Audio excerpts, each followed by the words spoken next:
Woo, here we are. Almost forgot the mic. All the people that complain that the mic is always too low. I don't know what's with my mic. Why is my mic low? I have the coolest mic that there exists. So this mic should really be as loud as anybody else's mic. And I also get excited, so I yell. So then I should be even louder.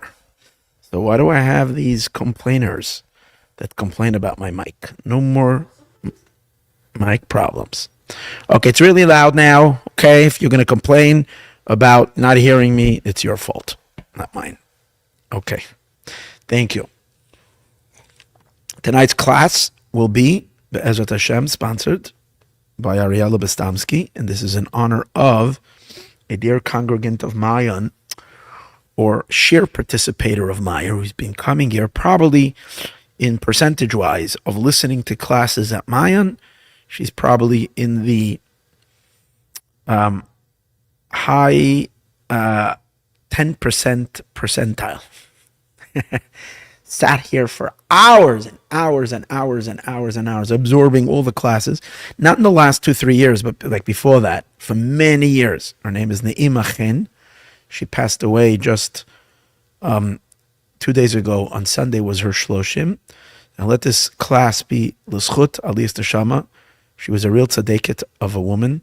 Ne'ima bat Shimon. May this be for aliyas neshama for her. And she's ready. She's ready to come back down here marching with Mashiach. I have no question about that. Okay. With that have being said, let's go right at it. This week is going to be a Parsha class. I'm going to focus on the Parsha. It might be some interesting associations with Mashiach's arrival, coming to the world, things that are going on. And it's so hard to interpret anything, as I mentioned in the last class, because when I gave last class, it was a very, I think, a pretty powerful class, which involved about interpreting current events. Like by the next day, there was needed more interpretation because something again dramatic happened. It's like the Rebbe says something very amazing. He says that as Mashiach is going to unfold, the miracles are going to come so consecutively that when you're going to ask a person what was the last miracle, they're going to get confused. Like, what was the last one?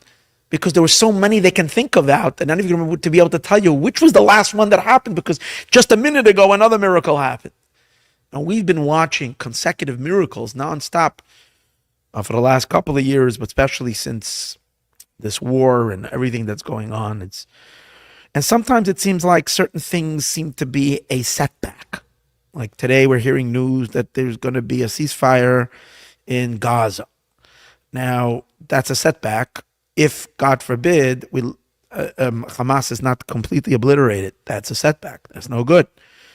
On the other hand, we want hostages out, but we don't want hostages out at the cost of having to have gone through the loss of close to 1,000 or 880, something like that, beautiful Jewish soldiers. Don't let these anti-Semites chance make us for 1 second not realize that our soldiers are the holiest, the godliest, the most moral and the most ethical soldiers ever to exist since the world was created.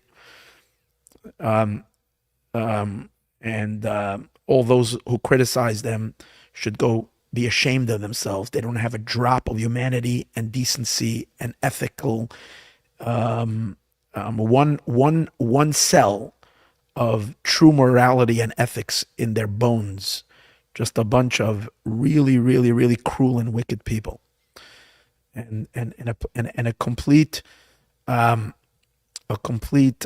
false righteousness. When you side with murderers and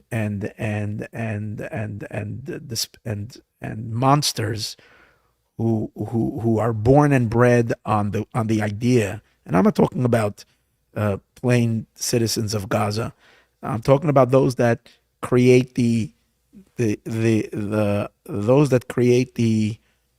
situation that embed themselves amongst these wicked. I'm sorry, that embed themselves amongst these innocent. I don't know innocent civilians, but I'm sure there are some A lot of them are participants. But in any case, the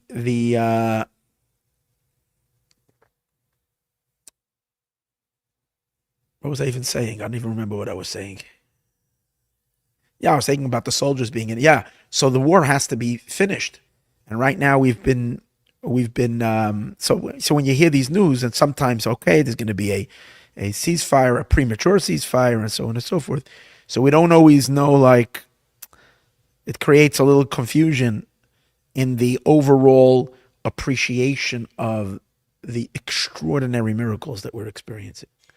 So yes, there are moments of like seem to be setbacks, but I think generally what I am seeing is that as we allow these events to unfold, we recognize that what we thought was a setback for a moment actually was part of a much greater miracle. And we watch that again and again and again and again. So there is no question that we are now witnessing the greatest miracles the Jewish people have ever seen. We're witnessing redemption. We're witnessing the ultimate redemption. And so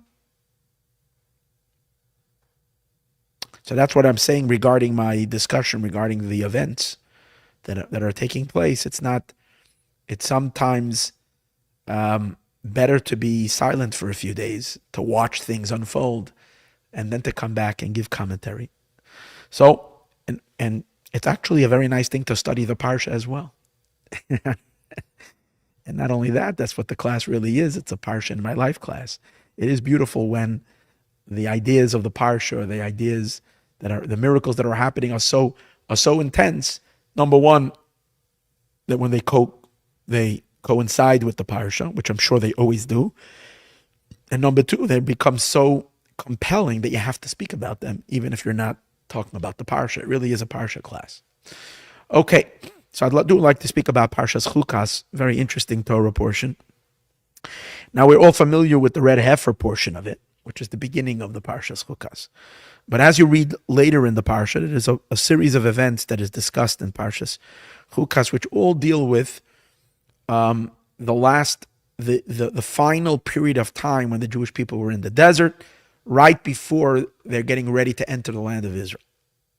So it's the conclusion of the 40 years, which is something to take note in Parshas Chukas, is that in Parshas Chukas we have a leap, literally a leap, from events that took place right at the beginning of the 40 years in the desert, and we have a leap towards there is a space suddenly in the middle of this Parsha. We leap forward 40 years, and we discuss the final events that lead the Jewish people to the banks of the Jordan, and where the leadership is going to be handed over from Moshe to Yeshua, from Moses to Joshua, to lead the Jewish people into the land of Israel. So, what are these events? And so number one, the first question that we're going to ask over that is that there seems we need to understand the flow, because as the Rebbe points out something very interesting, that if you follow along the book of Numbers, you see that the entire book of Numbers is following chronological order. Besides the first parsha in the book of Numbers in Bamidbar, the first parsha, the first story of Parshas Bamidbar, which is the census, the counting of the Jewish people, that Rashi says was deliberately put not in chronological order. That is because to protect the Jewish people from criticism. God wanted to start the story with a nice story and not with something that is going to expose the Jewish people to be criticized. That's, by the way, important for the entire world to know how precious it is to God that the Jewish people should be protected and that people should see only the praise of Israel, not God forbid, anything other than that. So it's for ourselves as well. And we should only expose and speak of the good of each other and so on and so forth. But you can see how cautious God is. That what he does is, and let me tell you what that is, that the first story that really, chronologically, the first story that should have been in the book of Numbers should have been a story about the Jewish people making the Passover, the Paschal lamb, the Karban Pesach, which is related in Parshat Ba'aloscha.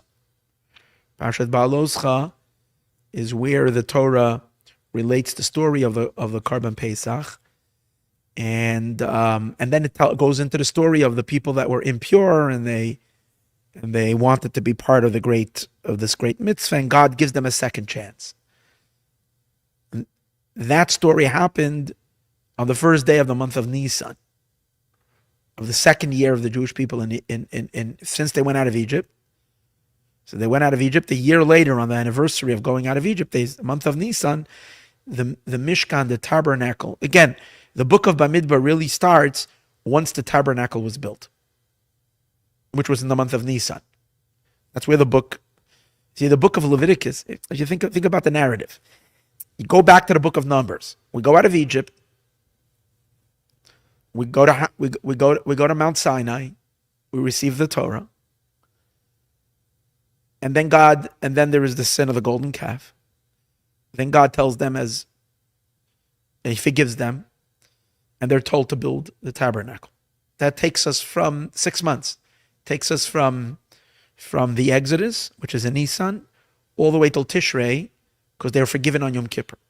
After Yom Kippur, which is in September, October time, they're now over the winter time, the entire winter time, they're busy building the tabernacle. They actually finished in Hanukkah already. They did it very quickly. But they were told to wait. And they couldn't erect the Mishkan until God says, okay, now's the time. What's the time? The time was on Rosh Chodesh Nisan. Then immediately, think about it. In the end of the book of Numbers, we have the story of them erecting the Mishkan. That's Vayakel Pekude. With that we conclude the book of Exodus. The entire book of Leviticus is instructions of what you do in a tabernacle. That's really what the book of Leviticus is. All the karbonos and mitzvot associated with, generally, purity, impurity, it's all related to that subject. Then when that concludes, the Torah continues narrating the story of the Jewish people. So the first story that should have continued is that now that the Mishkan was, what's the first thing? We have a Mishkan, it's Rosh Chodesh Nisan. We have a Mishkan, we have a tabernacle. What's the first story? This is going to be the first anniversary of Yetziat Mitzrayim. We're going to offer the Paschal lamb. Now that's the story in the third Torah portion, Parshas Ba'aloscha. Parshas Ba'aloscha has that story. And what does it say? The Jewish people did the Paschal lamb, the Karban Pesach, but there were people that were impure and they complained, and Moshe gave them a makeup.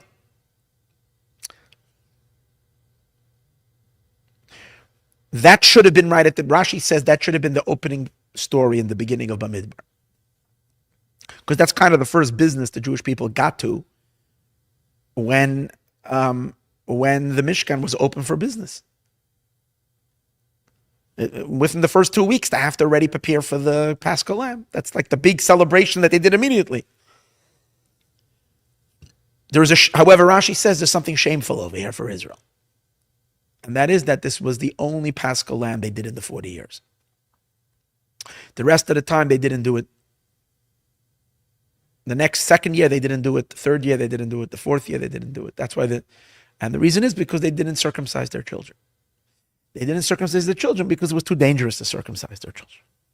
As they were traveling in the desert, they didn't have the proper air ventilation, if you might say, whatever it was, that it was kind of the healing. So because of that, they didn't do the meris. And since when you're not circumcised, you can't be part of the Paschal lamb, they didn't do it. But still considered a shame on them. That's why the Torah didn't want to open up with that story. Instead, what does the Torah put in the beginning of the book of Numbers? It tells you the story of the census, the counting of the Jewish people, which actually did not take place in the beginning of the month of Nisan. It happened in the month of Iyar, a month later. So the Torah skips a month and tells you about the counting of the Jewish people. And once it tells you about the counting of the Jewish people, it also talks about setting up the camp, the various different four different the encampment of the Jewish people, how they were all set up in the Galim, and how the tribe of Levi it's individual. So really, the entire first portion of Bamidbar is out of place for a reason. But the Rebbe says, interesting, the rest of Bamidbar, starting from the second Torah portion, Parshas Naso, follows chronological order.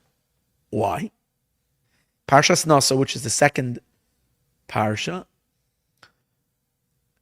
the first little part of it is still a continuation of Parshas Bamidbar. It's still a continuation of the counting. It continues with counting the Levites and appointing them for their parts. Okay, so that's still like the end, the tail end of Bamidbar. But then the moment we finish with that, what's the first story? Mitzvah is the mitzvah of sending out the impure outside of the camp. Then anybody that's impure, once we've established the camps, now there was a mitzvah that whoever is impure, ritually impure, cannot come into the inner camps, have to go outside of the camp. That mitzvah was given to the Jewish people in the beginning of the month of Nisan. The Talmud and Rashi says that on the first day of the month of Nisan, on the second year when they went out of Egypt, it's a passage in the Talmud, Masechtas Gittin, Daf Samach, Tractate Gittin, page 60, where over there it says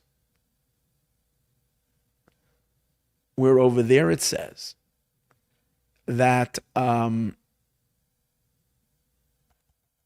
there were eight passages, eight Torah portions that were given to the Jewish people on the first day of Nisan. One of them is the parsha of sending out of the camp all those that are impure. The other one was actually the mitzvah of the Pesach Sheni, which is the story we didn't want to say in the beginning because that relates to the Paschal Lamb and we don't want to embarrass the Jewish people. They only did one. But that was another one of the stories that happened on the first day of Nisan. Again, I'm trying to show you, not me, but I'm trying to share with you that the entire narrative from Parshas Nasa and onward all follows a perfect order, chronological order. You know what else was mentioned over there? Happened on the first day. The mitzvah of kindling the menorah is another mitzvah. It's Parshas Ba'aloscha, the mitzvah to kindle the menorah. That was also given on the first day of Nisan. So, what else is there in Parshas Naso? Just to follow. Just give me 1 second. Oh, and then after that, it says that all the Nesiim, it says the day Moshe concluded erecting the Mishkan, the princes all brought their sacrifices. The whole end of Naso, which again happened on the first day of Nisan. So you see that we're following the order. And then we go into Parshas Ba'aloscha, which Ba'aloscha is the lighting of the menorah, which has happened the first day of Nisan, including the Paschal Lamb, which was all then. So everything is taking place then. Now what does it continue in Ba'aloscha? Then it says the Jewish people moving away from Sinai. They traveled from Sinai and they start to go towards the land of Israel. Well, that happened on the 20th day of the month of Iyar. So again, we're moving 1 month ahead. The narrative is following the right order. A month later, from Rosh Chodesh Nisan, we move to the month of Iyar.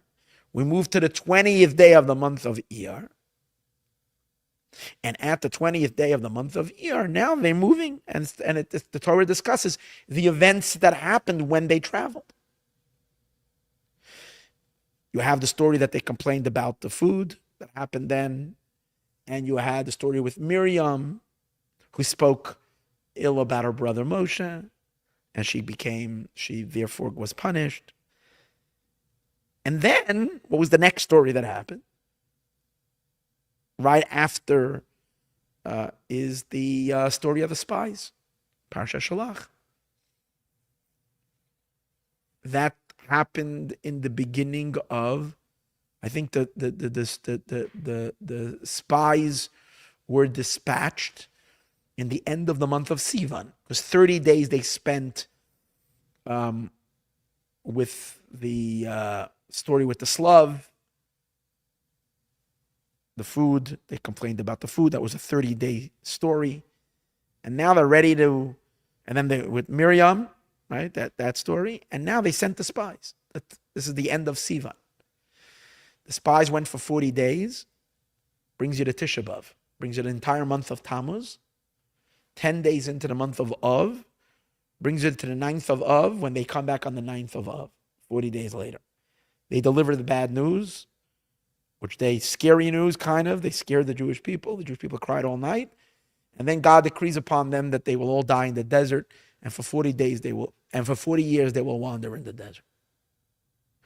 Now, immediately after that event, in the beginning of those 40 years, happens the next story, Parshas Korach. Korach also happened at the beginning. After the sin of the spies, happened the story of Korach.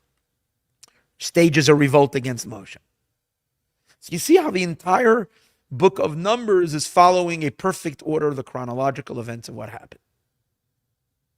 Suddenly, when we conclude Parshat Korach, we suddenly begin Parshas Chukas with the mitzvah of the red heifer, which the mitzvah of the red heifer reverses us now a few months. Because the mitzvah of the red heifer was one of those 8 portions that was given on the first day of Nisan, the Talmud says. So here you have a jarring mitzvah that was one of the 8 mitzvot that should have been at the beginning of Bamidbar, where we did all those parshiyot, all those events or commandments that were given on the first day of Nisan are in the beginning of Parshat Bamidbar.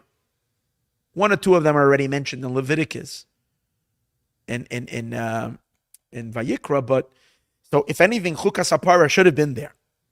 Okay, let's leave it. So we suddenly jump back to the first day. But here's the problem. Then as soon as we finish the red heifer, what does the Torah do? Suddenly, we don't know anything about the Jewish people during the 40 years. There's no narration at all. The next story begins after the 40 years are over, and the Jewish people start to travel. There is no water, and Miriam passes away. Miriam passes away at the end of the 40 years. Moshe's sister Miriam.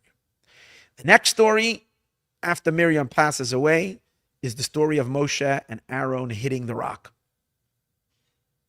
which was again happened at the end of the 40 years as the Jewish people were poised to go into the land of Israel. And the consequential rest of the story is the continuation of what happens. So the question over here is, the juxtaposition is very interesting, that the story of the red heifer is put in between, to serve as the kind of interrupter of the earlier story. We take the story of the mitzvah of the red heifer and put it out of place right over there, and then suddenly, like, the real question we're really getting at is, why would the Torah skip? What I'm saying is, why would the Torah put the mitzvah of the red heifer, which happened right at the earlier stages of the period of the 40 years, and put it next to the last events that happened at the end of the 40 years? When Korach and Shalach would be better neighbors. because that's more good. Let's say the Torah has nothing to tell us about the 40 years. It was boring 40 years, meaning not boring. I'm sure it was but there was nothing that the Torah needs to teach us about those 40 years. Fine, we get that. So the Torah skips that time. But why does it skip the time by putting the red heifer right over there? Now, one possible answer is, Rashi says already. Rashi says that the Torah on purposely put the passing of Miriam in connection to the 40 years. Next to the red heifer. The passing of Miriam right next to the mitzvah of the red heifer to teach you. Just like the karbanos, the sacrifices, which one of them is the red heifer, is an atonement. So too, the passing of a righteous person is an atonement for the Jewish people. So Miriam is the example of the tzaddik passing away. Very interesting. And out of all people, Miriam serves as the example. It's nice that this year was dedicated to a woman, a very special woman who passed away. So also passed away before her time. Miriam passes away, and that's the example of the tzaddik, who when the tzaddik passes away, it's an atonement for the generation. Once we understand that, so now we understand why the red heifer was plucked from where it belonged, and the Torah put it precisely over here. Because you want to put the story of Miriam right next to it. And since the story of Miriam is the next important story of the chronicle of events, then the Torah continues in the right order. So that would serve as a good answer. You don't have to say anything else. We just answer the question. We can conclude the share right now. But we're not going to do so. Because the Rebbe says it would also make sense that the rest of the stories that are following after Miriam's passing are not just in Parshat Chukas, just because they happened, that's the continuation of the narration of events, but rather that they too have a connection to the red heifer. It's not only that the story of Miriam her passing is connected to the red heifer, but rather we will rather say that the entire narration of everything else that continues is also connected to the red heifer. So let's understand why. To understand this, let's take an interesting examination of some very interesting stories that happened in the end of the Torah portion. And that is, in the end of the Torah, of this Torah portion, Parshas Chukas, we are told that the Jewish people were beginning to seek entry into the land of Israel. But there were many nations that were bordering the land, and they were blocking access for them to enter. So the first thing that happens is that Moshe tries to seek passageway through the king of Edom. He asks the king of Edom, which is our cousin, the children of Esau, to ask them to pass through. And Esau says, don't you dare. The king of Edom comes out with the sword, comes out to wage war, and Moshe says, no. It's not that we're afraid of him, but we're not going to fight with him now. We're going to move forward. So they continue further down, trying it another further. I don't know which way they were going exactly, further east or north. I'm not whatever. They were moving in a certain direction to, right now I don't have the map in front of me, as they were moving to encircle the border of Israel to enter in at another point. Okay? So the next thing was, they come to the land of Moab. Ammon, in the land of Moab. And here they would kind of seek entry through the land of Moab, Ammon and Moab, but Moshe doesn't even try. And the reason for that is also because Ammon and Moab, God warned the Jewish people we shouldn't touch their land. So the Jewish people continue marching past the lands of Ammon and Moab, and they come to the land of Sichon. The Sichon is the Amorite king, a giant, a major, major warrior. Moshe asks him permission to cross his land. Instead of giving permission to cross his land, Sichon amasses his army and comes to wage war with the Jewish people. This time, the Jewish people don't back off, and they go to war with Sichon. Moshe and the Jewish people killed Sichon and all of his warriors, and they conquer the lands of Sichon. And then another major giant, the other big guy, the other big bully over there, was Og, who was a super giant.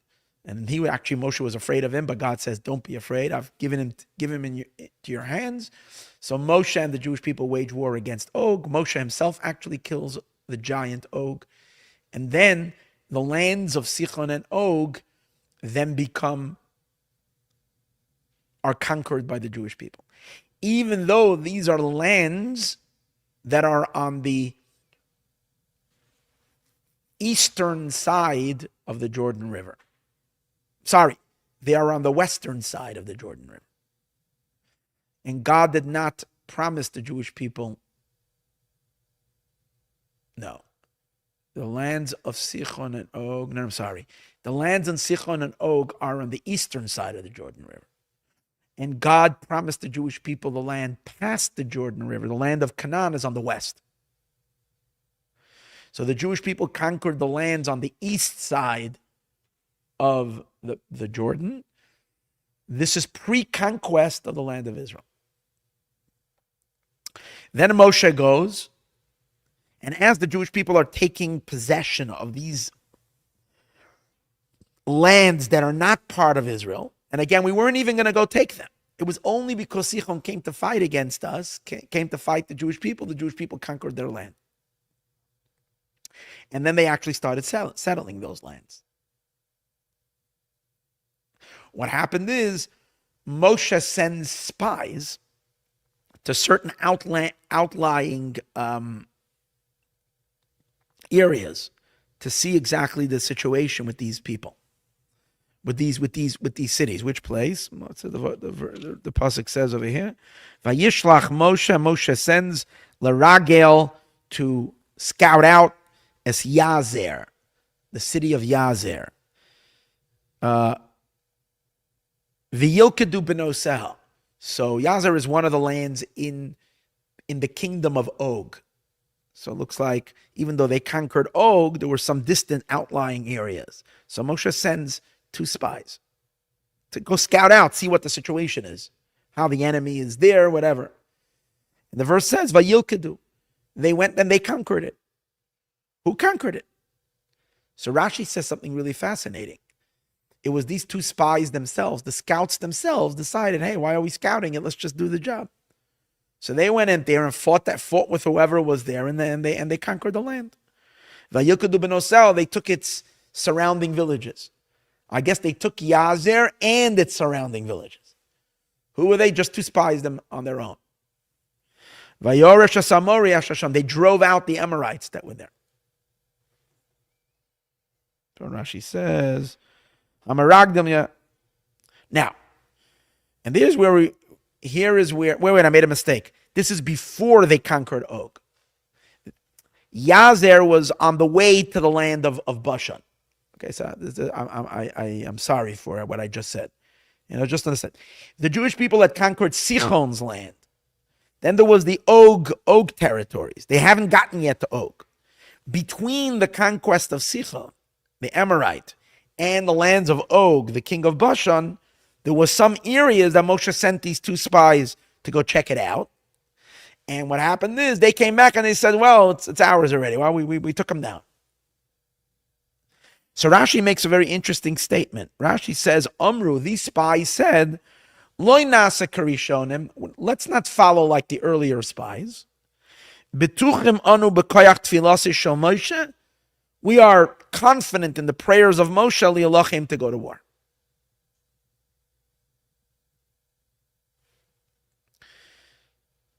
So their intention, so what you have over is interesting. Moshe never asked them to conquer this land. They volunteered to conquer it before Moshe said anything. And they were successful. And they conquered it. Which right away begs a very simple question. If you realize the greatest catastrophe that the Jewish people were at that time, that they were just kind of coming out of, was the horror of the effects of the sin of the spies. Because when the spies came and the spies gave that negative report, and the Jewish people complained, they didn't want to go into the land, and the whole story. And then as a result of that, what happened? God was upset at them and said, the entire generation is going to die. Only their children will go in. Now the Jewish people are already finally finished paying off that debt. Meaning everybody died already. This is already the whole new generation. We're ready to go in. Moshe goes and sends spies over again. You would think that they would be pretty careful, these spies, right? What would they be careful? To listen to what Moshe tells them to do. No. What was the problem with the first spies? The problem with the first spies was they added something that Moshe didn't tell them to do. Moshe sent the first spies to check and give us a report on what the land is like and where the militaries are and so on and so forth. Moshe did not ask them to give their advice or their estimation if it's conquerable or not. That was never part of their mission.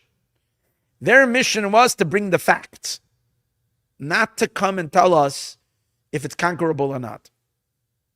The whole sin of the spies were they added their 2 cents when they weren't asked to do so.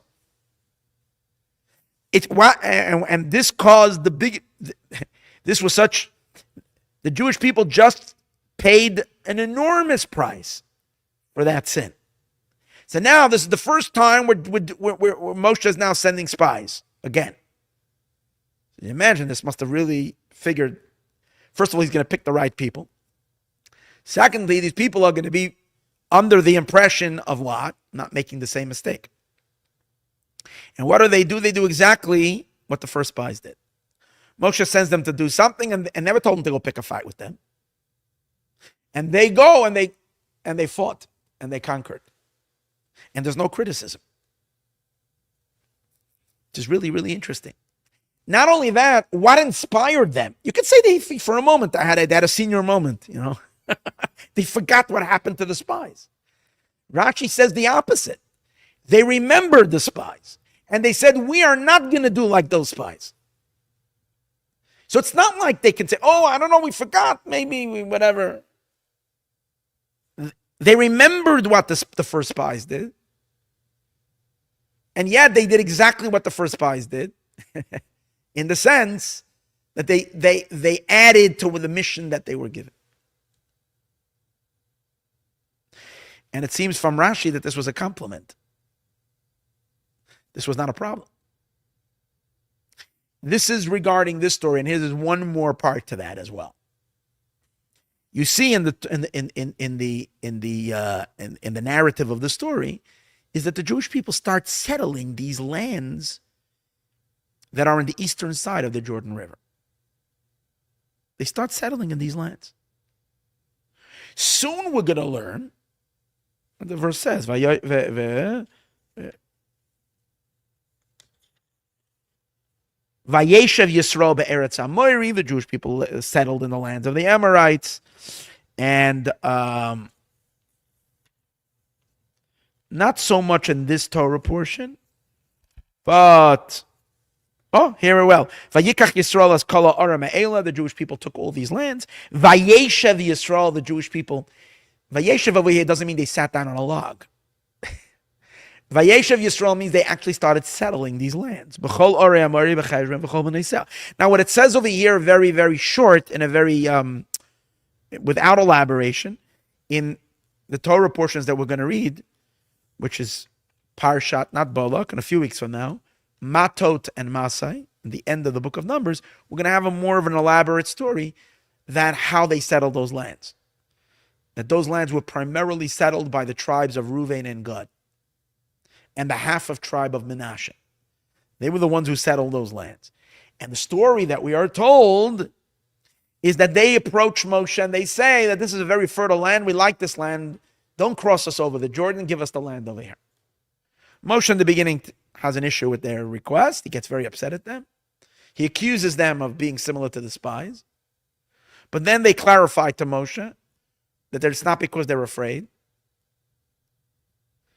Moshe accuses them that they're afraid to go to war, similar to the spies who were afraid to go, the giants.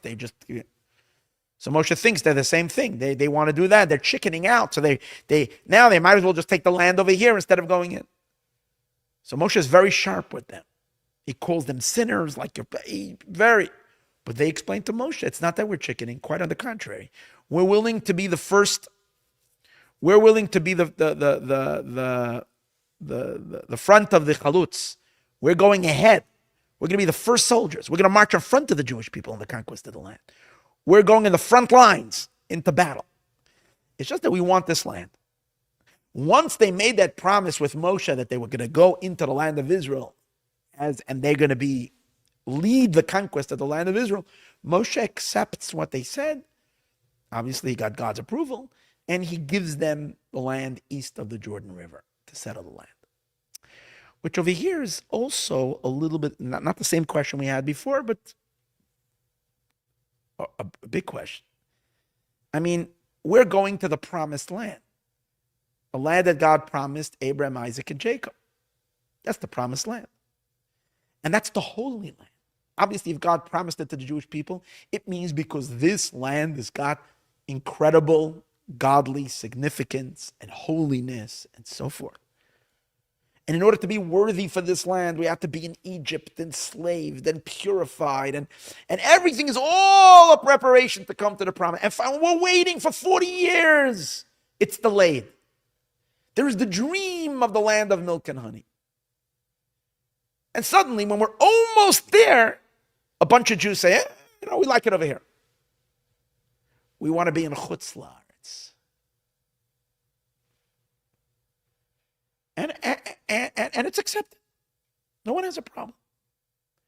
The problem was only that Moshe had a problem with what he thought was their intention, but once they clarified, it was good. And we see it again in our parsha already, that the Torah says the Jewish people settled here. What do you mean settling here? This is not what God has promised you to give you. Imagine someone is gifting you a piece of real estate, and he's driving you up to the home you're going through, and you suddenly point your finger and say, "You lie! Oh, stop the car! I like this place." Okay, it's not what I was. As you say, beggars can't be choosy, right? God is giving you the land of Israel. What are we, little spoiled little children? Which maybe we are a little bit. And to say to God, hey, no, we don't want that. We're taking land over here. This is such a spoiler. And the fact that it's okay, and God concedes, and it becomes part of the land of Israel, and everything is good, is very strange. And why is it similar to the first question? Because you see that there is a divine plan, and there are people that are kind of doing not accordance to God's plan, but yet it seems to work out well. The spies were not told to conquer the land of Yazer. On their own initiative, they went and they waged war when they weren't asked to do so, and they took the land, and yet it's okay. And the Jewish people make it, and the tribes of Gad and Reuven especially, are asking for the land on the other side of the Jordan, which was not part of what God was intending to give them. And yet somehow it's okay.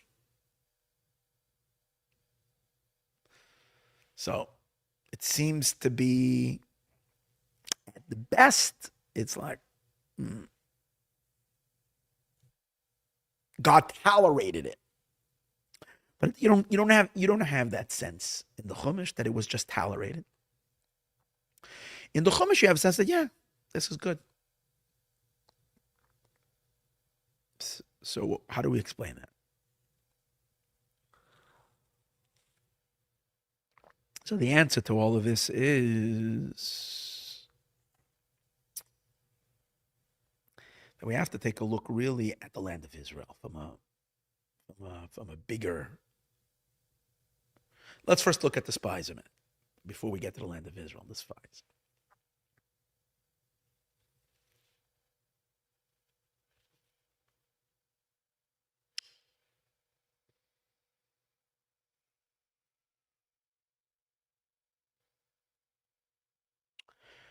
when Moshe sends these spies to go scout out this land, these spies are saying to themselves, we're not going to be like the previous spies. So we can understand that to mean we're not going to sin like them, or we can understand that to be more than that. We're going to do a corrective action to what those earlier spies did. One thing is, okay, we're not making the same mistake. It's another thing to say, we're going to correct that colossal mistake that was made.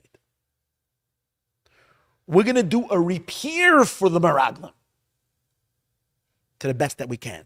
Once they were chosen to be Meraglim, same word, like the first spies, they were chosen to be Meraglim. Vayishlach Moshe leragel. It right away dawned upon them that they were now given a chance to correct. Now, a correction, an ultimate correction, means not just that you avoid something.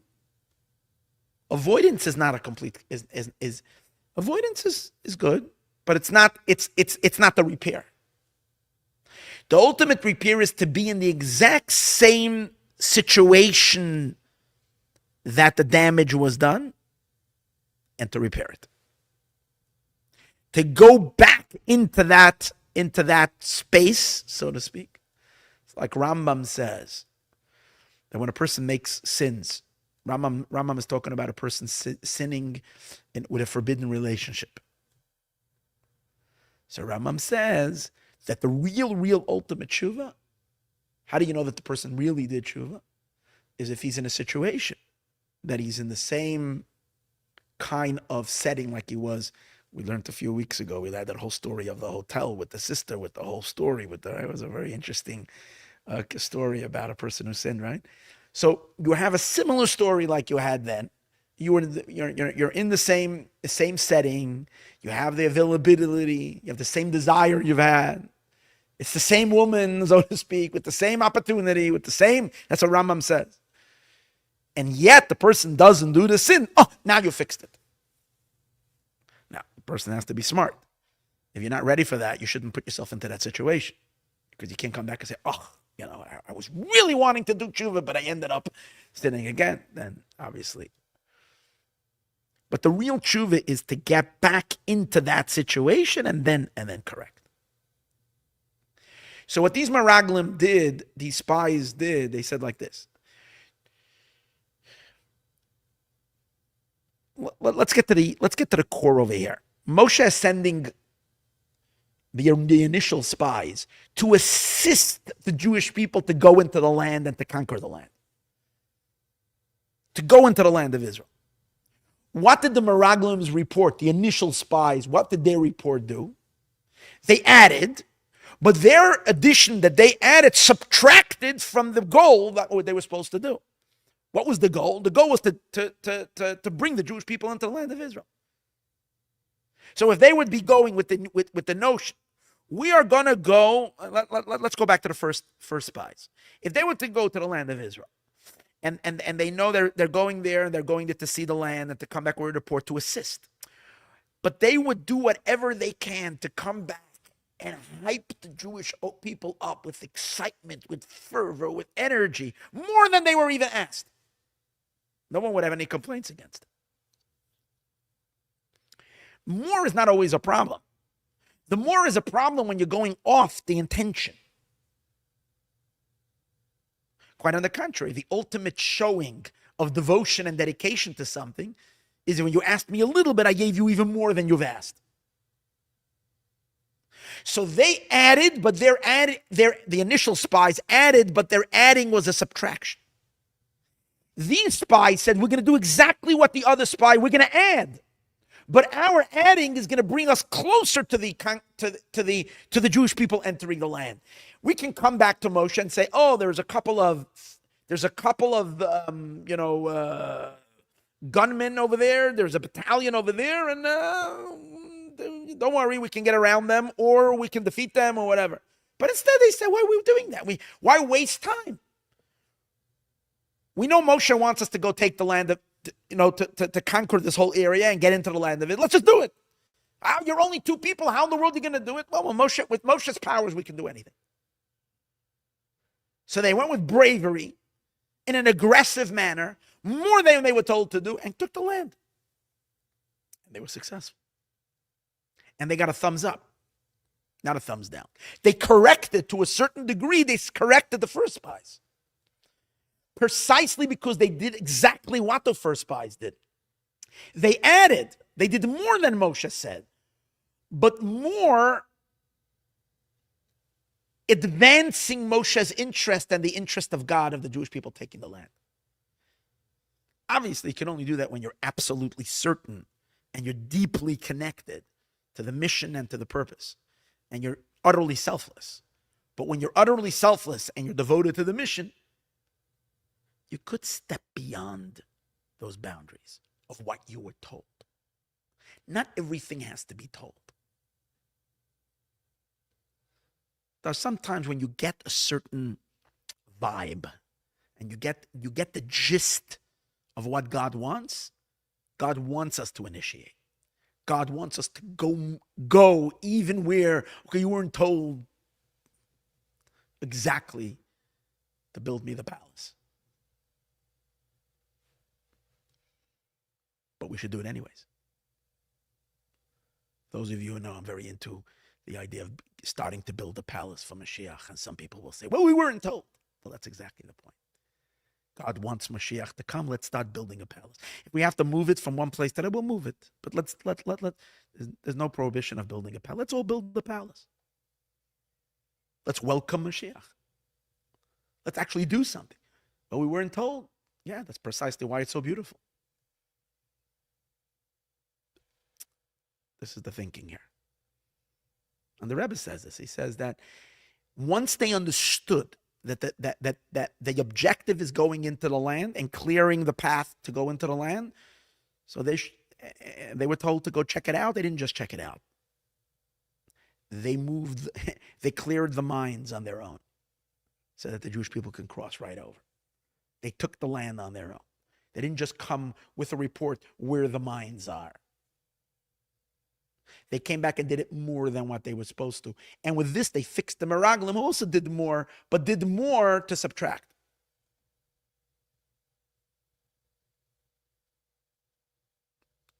Now we'll understand the same idea, same general concept applies to the entire conquest of the land of east of the land of settling it. The fact that they conquered it, of course, Sichon and Og came to fight, so they conquered it.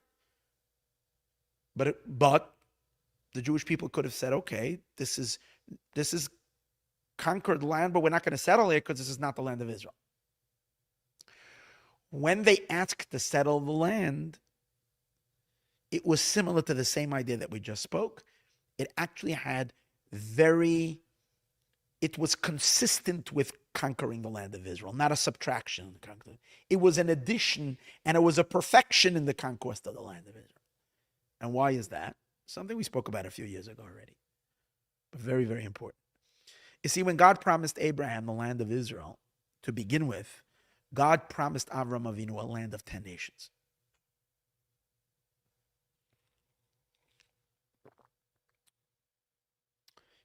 However, when we went out of Egypt and when we came to take the land that God designated at that time was only a land of 7 nations. The land of the other 3 nations is only going to be added on to the land of Israel in Mashiach's days, in the final conquest of the land of Israel, which we are watching right now, the world struggling to stop, or those in the world that are struggling.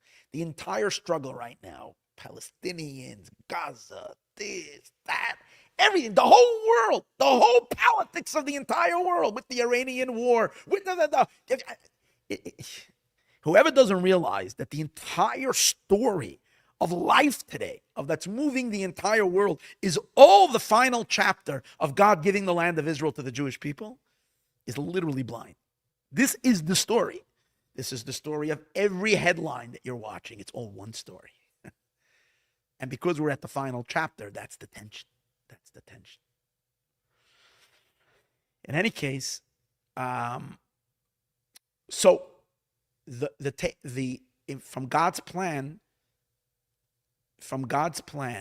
the actual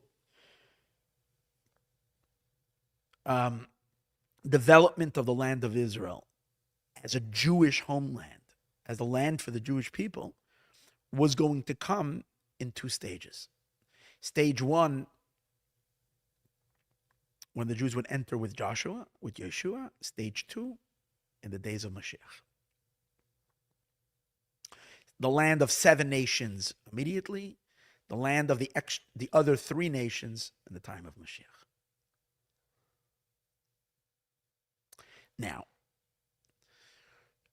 what are those 3 lands that are going to be added on to the land of Israel?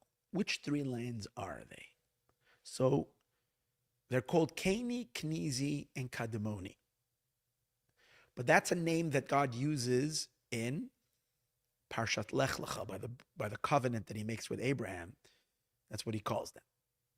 However, those lands are interpreted to be the land of Esau, which is Edom, which Moshe was told not to take. Remember when Moshe comes to Edom and says, "Can I cross?" We said that half an hour ago. Moshe wants to, this week's Torah portion, Moshe wants to cross the land of God, and Edom says no, and Moshe backs off. Why did Moshe back off? Because there's explicit instructions by God that we're not getting that land. Then the Jewish people passed the other 2 lands, Ammon and Moab. It's those 3 lands. Edom, Ammon, and Moab. Those are the 3, Keni, Knizi, Kadmoni. How that translates into territories today, I'm not exactly sure. Where those lands are. Sure, it's verifiable. I just didn't, pay attention right now to go look for it. And I once was trying to do a little research, but exactly what it is, I don't know if we have exactly where exactly those territories are, or maybe some people have done the research, and I'm sure people have. I'm sure if you do even a YouTube search, you might find some rabbis who have spoken on it exactly where those lands are. But in any case, I mean, in terms of today's countries, and therefore, what happens? The Jewish people are circling these 3 lands because God said it's not for now. It's in the future you're going to get it. Not now. But then we come in through, and the story is that the Jewish people come in through the land of Sichon and Og. That's that barrier. That's that final crossroad. They ask Sichon, "Can we go?" Sichon doesn't let them. Instead, Sichon comes to fight, and they conquered his land. Now, here's a very important idea.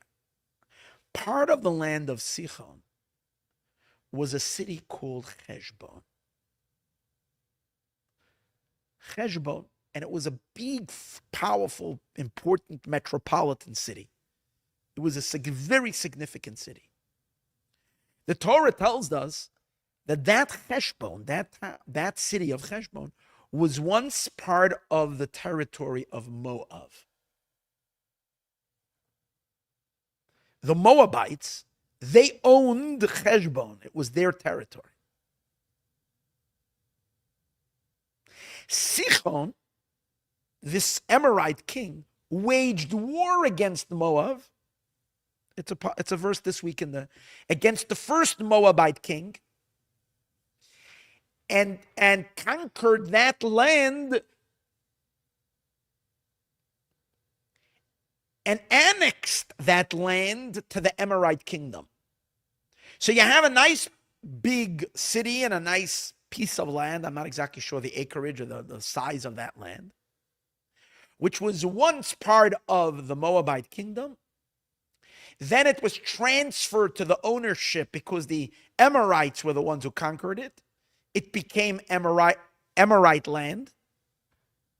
And when the Jewish people conquered, waged war against Sichon and conquered and overcame Sichon's army and took the lands of the Amorites, included in that land was the land of Heshbon,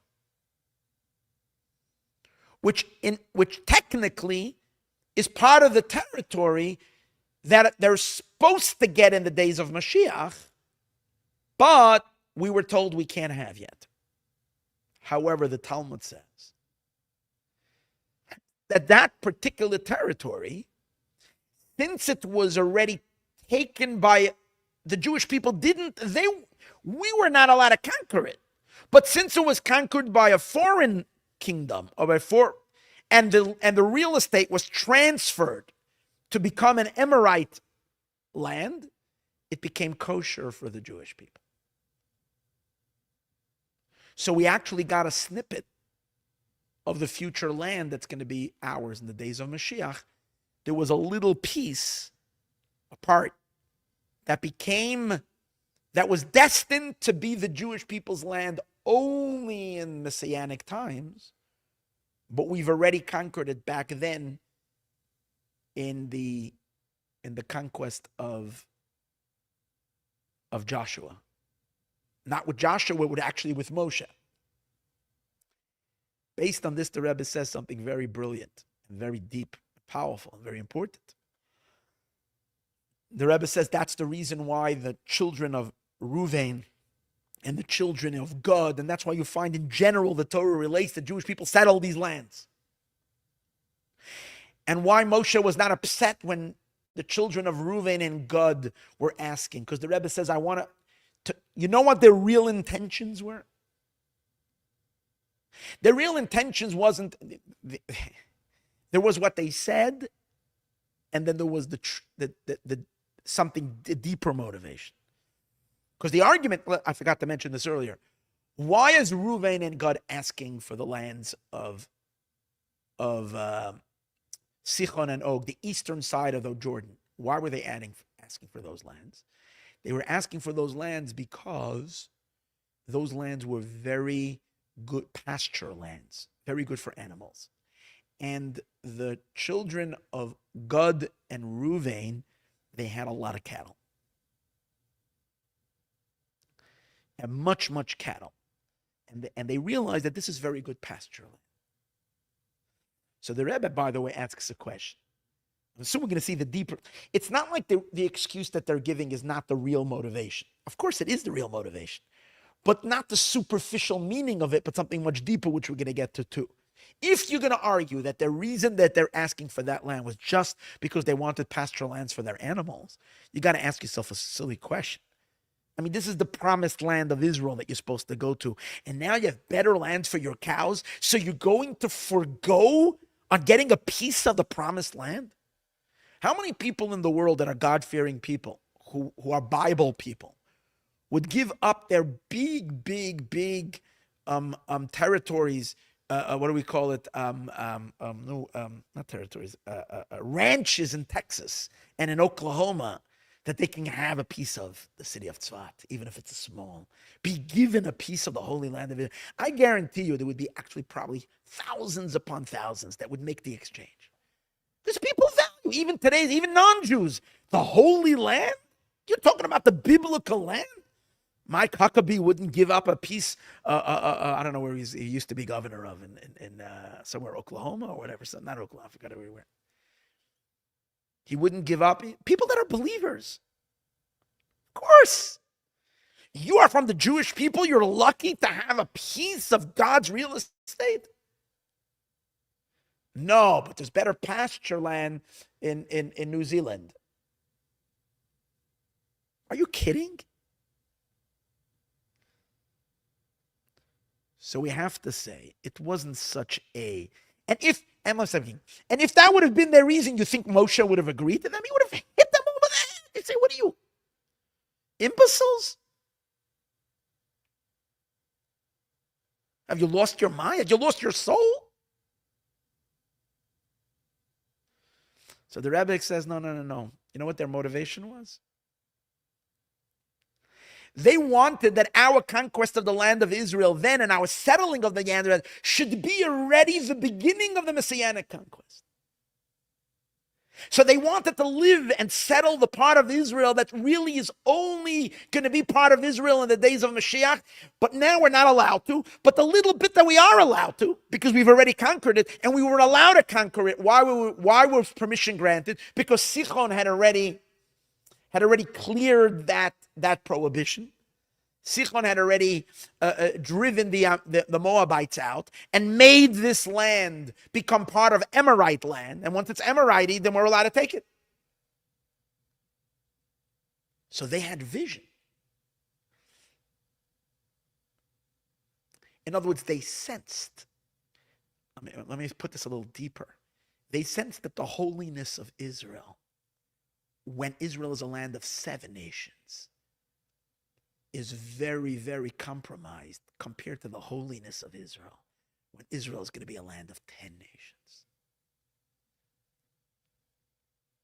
And they were yearning already then for the greater holiness. And they realized that they can't have it all, but they can take a little bite. And that little bite was worth it. A little bite of the futuristic land of Israel. The expansion. They wanted that expansion. And that was the reason for their request. So what are they doing? They are also doing a tikkun. Let's think about it. Moshe accuses them that they are copying the sin of the spies. Spies rejected the land of Israel. They, by doing what? By adding on what Moshe told them not to do. Right? What did they do? They added on. They added. Moshe said to go check out the land. They came and they added their own estimations, their own evaluations. No one asked them to give evaluations, if you could or not. So what did they do? They were also part of the tikkun of the sin of the because they were going to add on.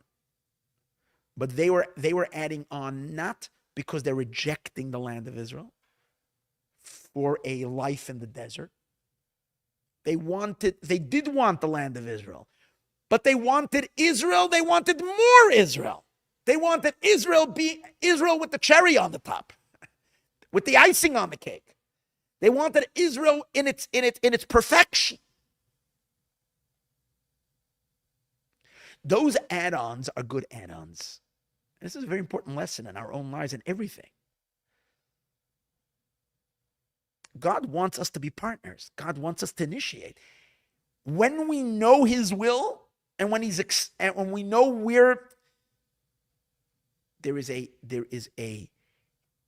Of course, you can't make up your own mitzvah, but you can beautify a mitzvah, make a mitzvah more than it is according to halacha. Of course, you have to ask your rabbi when it's permitted. Certain cases, it goes against that. You're not allowed to add on. That's, of course, important to understand.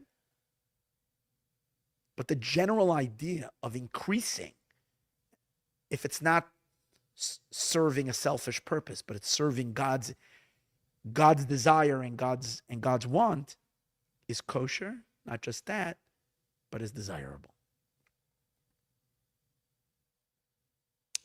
And here was one of those instances where this was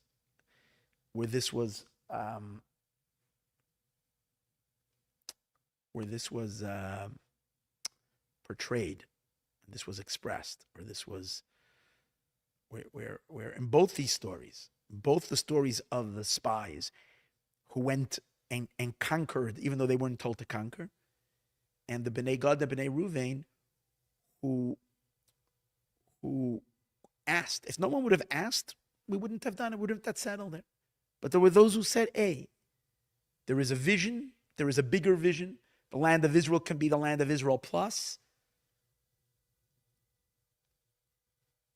Let's do it the better way.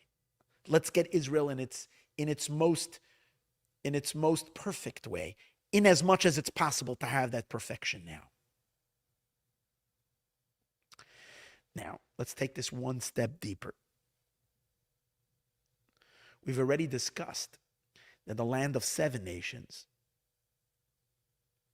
versus the land of 10 nations is connected to some spiritual dynamics.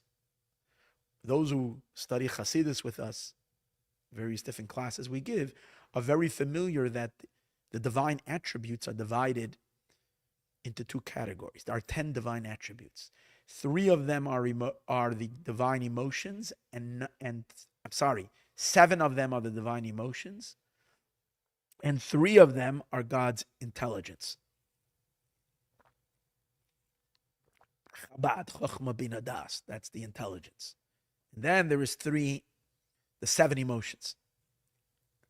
The land of Israel, down here, facilitates the divine attributes.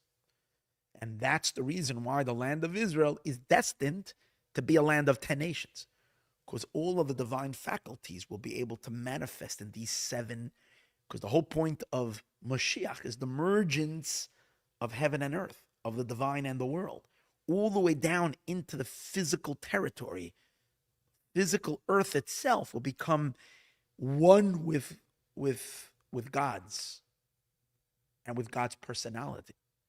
And if each particular land will each part of the land of Israel, which is considered another land of the land of 7, and then the land of 10, is in the land itself, it's conducive for that particular power, divine power, to manifest and express itself in that land, in those who dwell in that land, in those who live there, in things that grow in that land, in the produce. It's all containing with it in itself these lofty divine energies.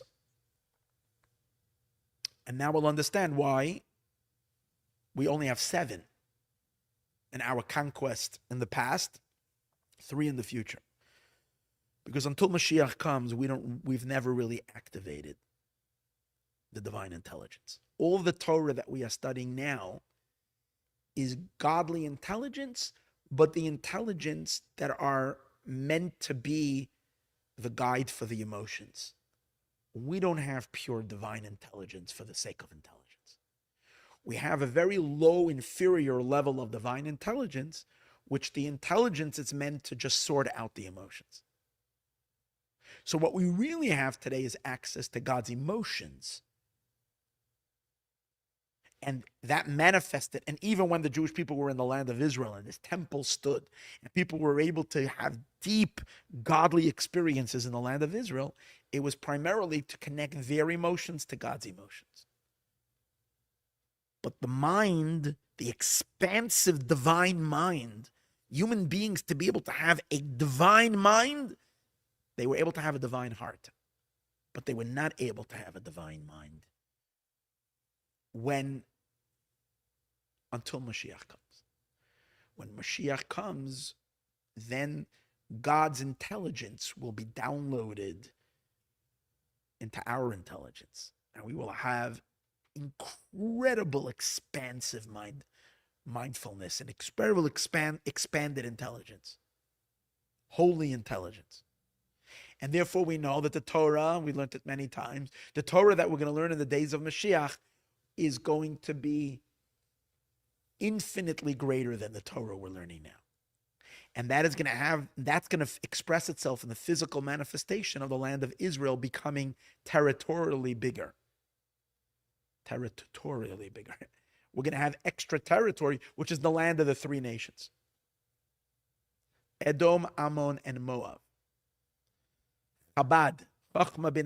Moab means from the word Moav, means father. Father is Chachma. Ammon is the same letters as Noam. Noam means pleasantness, which is the experience of Bina.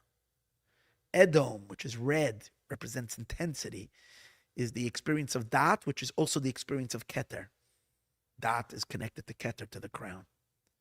It's these very, very powerful attributes that are going to manifest only in the time of Mashiach. That's why we're going to have physically that land. The children of God and the children of Reuven wanted a little taste of that. They wanted a little bit of the futuristic mind expansiveness. Now, why Gad and Reuven? What's with the rest of the Jews? The reason they gave is because they have a lot of cattle. So watch this amazing interpretation. Watch this amazing interpretation. One of the explanations given why the children of Gad and Reuven said they want to stay on the other side of the Jordan and not go into the land of Israel. And the reason they give is because they have a lot of animals. But it has something deeper here, connected to their animals. And that is that the Jewish people that were going to go into the land of Israel were going to become farmers, primarily. Landowners, farmers. Farming requires an immense investment of a person's mind and internal resources. To have your fields and produce, you have to really, really work hard. However, being a shepherd and having animals is a very, very, very free job. Of course, you have to watch over animals, but animals, once you take them out to the grazing, you got to round them up, you got to put them back out. But the actual grazing time leaves a person with a lot of spare time, which allows for a person to study, to learn, to meditate. While the animals are grazing, you can lay under a shady tree and play your flute and be very spiritual. It's the explanation why the profession of our forefathers were all animal.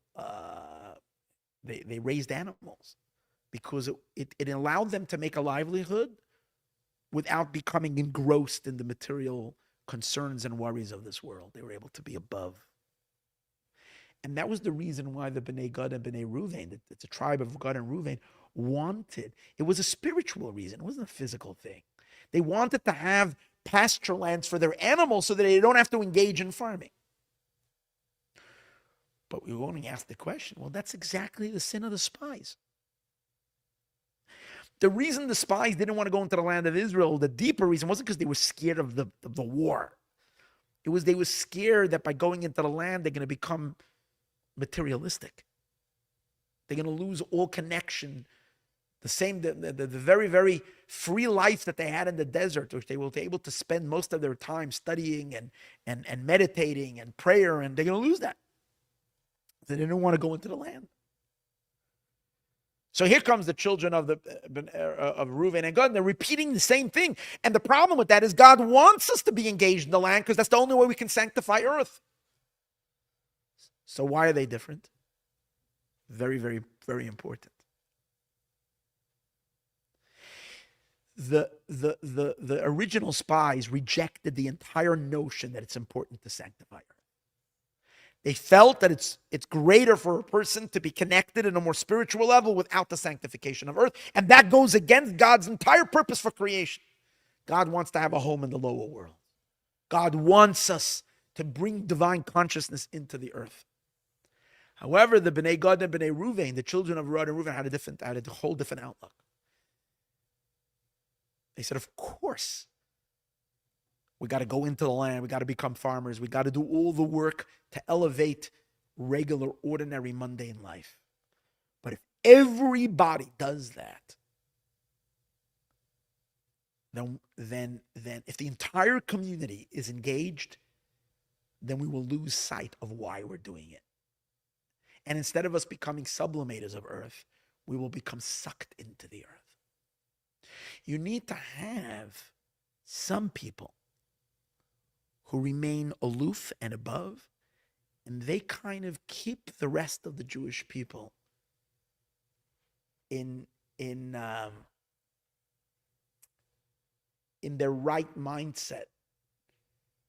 They infuse a certain transcendence and spiritual awareness into those that go out to work all the day. It's like the concept of having in every community some rabbis that are not businessmen, not engaged in the board, so that they keep the consciousness of everybody else in a higher place. We find, for example, in the Jewish people, there are two tribes that were served that way. The Yisachar would study Torah, and his brother Zavulun would go out and was a merchant, and they would support each other. They would study, and it was very, very good because it would keep the businessmen having the right attitudes and having the right priorities. Because getting into the world, what does it do? You start making money, and you become very, very into making money, and then you lose sight why you need the money, and it starts becoming just about self, and it can turn a person completely away from God. So you need to have a balance. The children of Gad and the children of Reuven, they were volunteering to be the group that is a cut above, in the sense that they're the shepherds, so they're not as materialistic like their brothers living on the other side. But by doing that as one unit, there is going to be a success in the actual mission of making earth holy. It's the symbiosis of these two.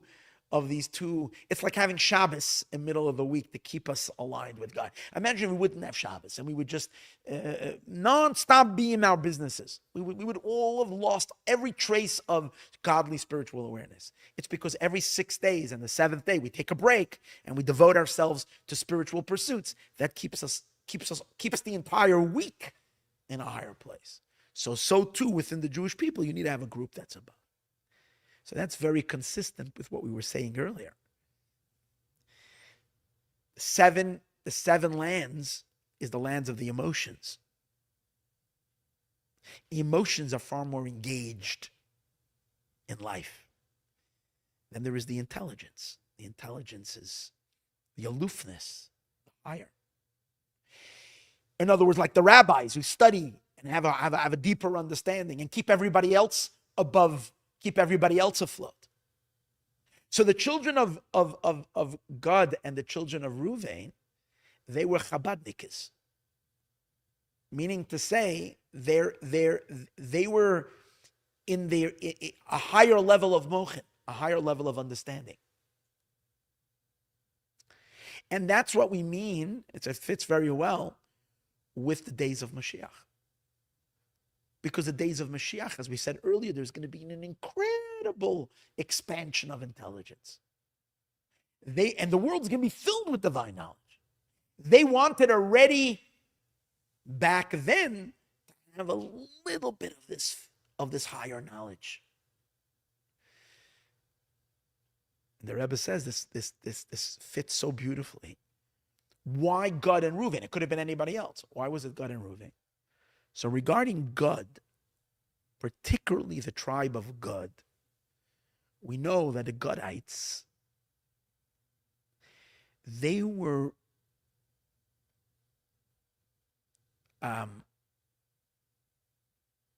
very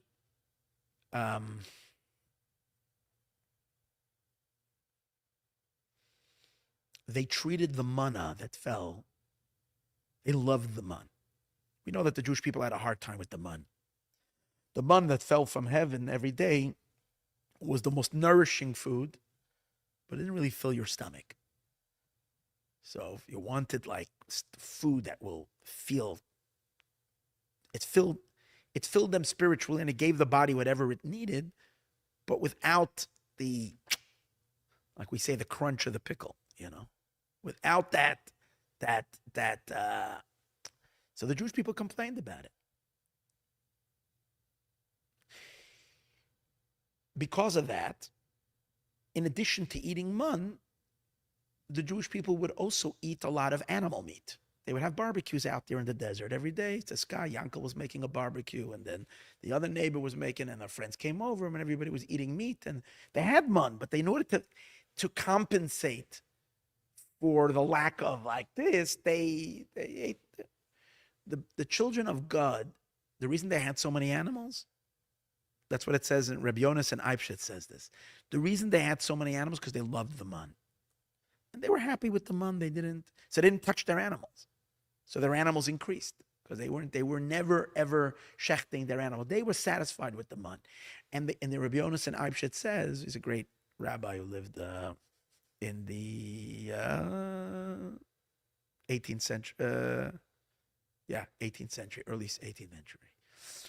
So, how do you know that? What's it? By the mun, it says Vahaman 2 weeks ago, Kezera Gad. It was like coriander seed. The word God is the same word as God. And that hints to us that the tribe of Gad had a special affinity and a special connection to the man. And as he says, you see it like from what? That's why they had so many animals, because they didn't seek to eat anything else but the man. The man was good for them and they were happy with it. Precisely. So now the Rebbe says, based on this, we'll understand why they were such Chabadniks. Why they were so into Chachma. Because the man was what, first of all, man fed their minds. It says the Torah was only given to the generation who ate the man. So the more man you ate, and the more prone you became, or the more it opened up your mind. Not only that, it says in the Zohar that by eating the man, you became thirsty. Not just thirsty, but also you got access to the secrets of the Torah. So you can understand, the more man one ate, the more one was craving the lights of Mashiach and the revelations of the ultimate light of Torah. So this will all fit really well. Why and this is about the Bnei Gad, and according to Rabbi Yonasan and Abshitz, and one that he extends that also to Ruvain, but it was mainly like. But now we see that what that was the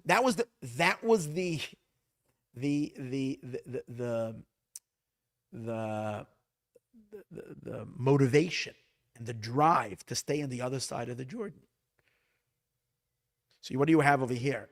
They wanted to be over there because they were looking at the land of Israel already in the future time. Again, what spiritually does that mean? That we're not only going to have the land of the emotions, so to speak, but the land of the intellect as well.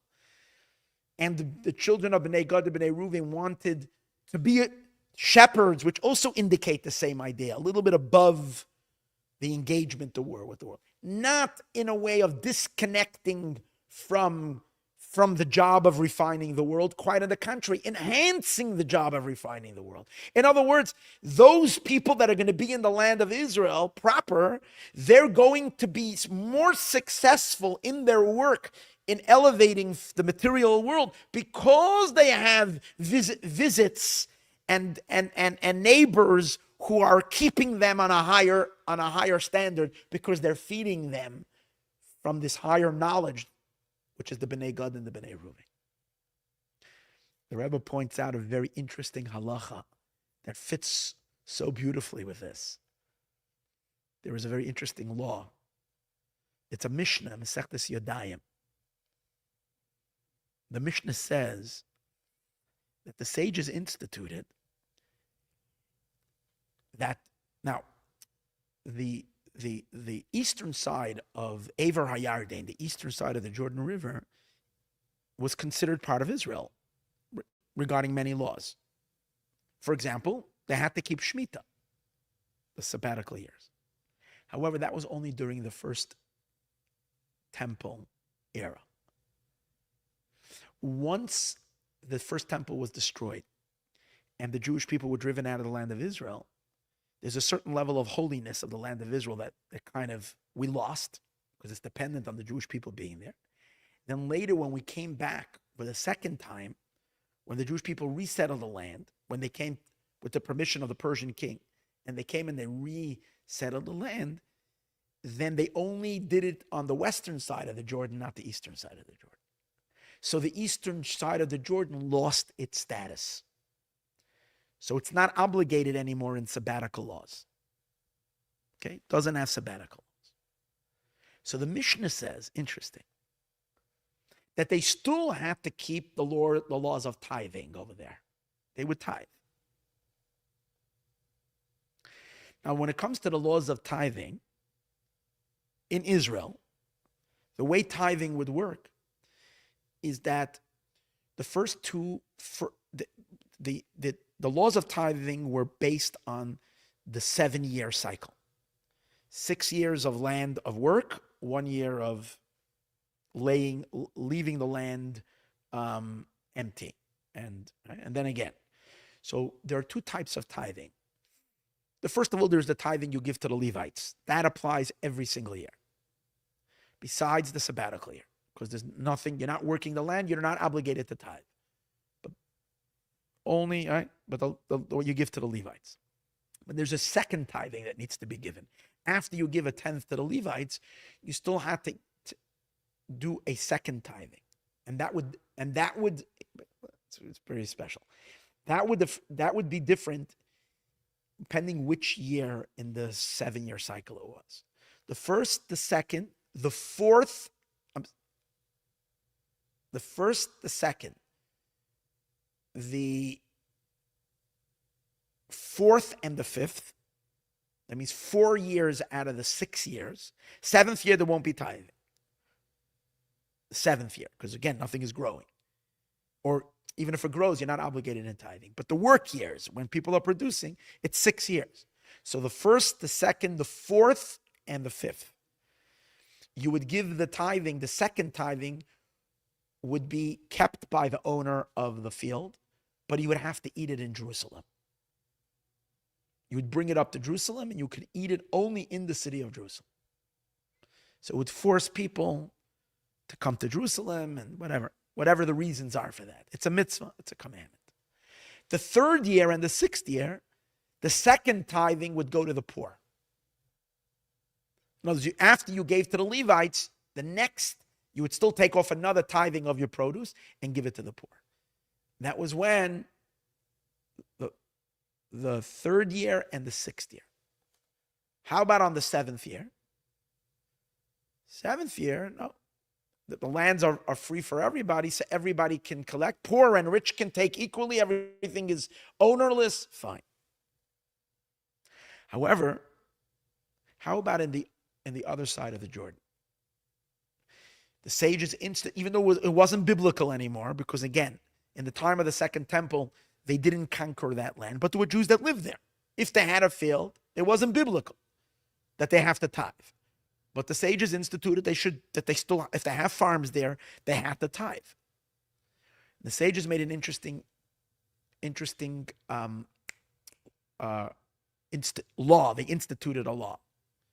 The 7th year, although there's no tithing on the 7th year, the people who live on the other side of the Jordan, they should tithe for the poor people. Why? So that the people in the eastern side, the poor, let's say the poor are trying to feed their families and they're relying only on what grows by itself because no one planted. It's very limited.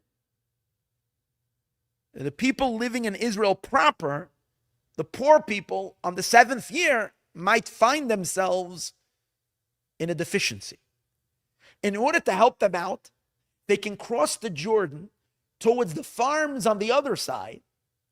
Those people have an obligation to tithe even in the 7th year. So they would be supporting their brothers on the other side. That's the halach. To help, it was a way that the sages felt it would help the economy in Israel, or the poor people get what they need. Even though generally there's no tithing the 7th year, anywhere. But the sages made a particular takana, institution, that precisely the Jews who have farms on the eastern side of the Jordan River, which is the territory that used to be Bnei Gad and Bnei Reuven. I don't know if there would, at this time, the 10 tribes had already were driven out, but it's at least the territory that once used to be the Bnei Gad and Bnei Reuven territory. In this land, you have to tithe even the 7th year so that the poor people in the other territories can come in and have a supply, have a support. So the Rebbe translates it spiritually. And he says, what is the poor? The poor means, the real poverty is when you're poor of knowledge. The sages say, Ein ani ela badas, when you're poor of knowledge. And here in this Mishnah, the Rebbe says, you see that who supplies the Chabad, the knowledge to the poor who are seeking inspiration, seeking guidance, speaking knowledge, it's those Bnei Gad and Bnei Reuven who have that knowledge. Perhaps you can say those that are fortunate enough to taste the future teachings of Mashiach, even at the time of exile. I'm making a comparison. The Rebbe does not say specifically in the Sikha, but I'm doing this on my own right now. Those people that 300 years before Mashiach came, began tasting Mashiach's Torah through Hasidus, they have an obligation to teach these teachings to those who have not merited, even though they're studying Torah, but have not merited the extra to have a piece of those 3 extra lands. They have Torah, but they're learning Torah that only relates to fixing the world, the Torah of the revealed part of the Torah. But they haven't gotten Hasidus, that's what I'm saying. Which is so the children of Bnei Gad and Bnei Ruvain, the spiritual heirs of Bnei Gad and Bnei Ruvain, who have gotten a taste of the futuristic real estate, spiritual real estate over here, should share of their knowledge in a way of Meiser Ani, tithing to the poor by giving this knowledge and giving access to everybody. Even if others are not going to take a piece of this real estate, which means to fully start learning and absorb themselves in these higher teachings. But even if you're giving him just little nuggets, but the fact that you're leaking in, you're giving like the hungry souls, giving them little Hasidic teachings of the future light of Mashiach, that itself is supporting the enabling the Jewish people as a whole to finish their job. With all of this, well, let's go back for a moment and bring it back to the beginning.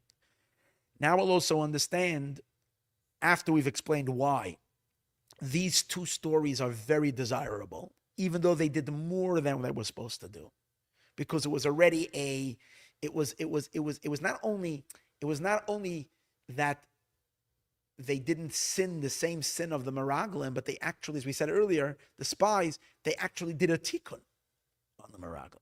They did an improvement did a rectification, because they increased, but with the increasement of following God's agenda with an increasement of their own towards that agenda and towards that desire, not in any way going against what Hashem wants. And that was very, very appreciated. In order that we should realize how precious their